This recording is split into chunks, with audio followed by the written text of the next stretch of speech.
पहले town member हैं शहजाद शहरी भाई।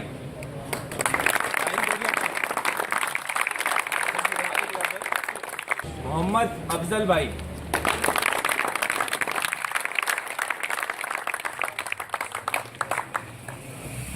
सलाउद्दीन भाई। कलीम अख्तर भाई। मोहम्मद साकिब भाई।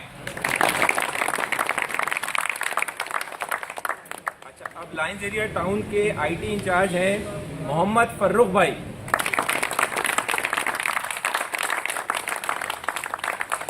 ऑफिस सेक्रेटरी हैं कफील खान भाई।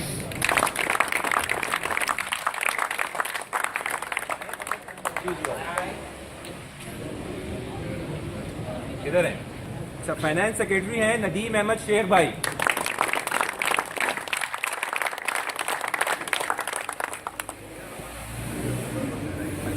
पहले ज्वाइंट इंचार्ज हैं गुलाम असगर गौरी भाई। जिना हॉस्पिटल में वो आ नहीं सके। अच्छा, दूसरे ज्वाइंट इंचार्ज हैं अबुल हसन भाई।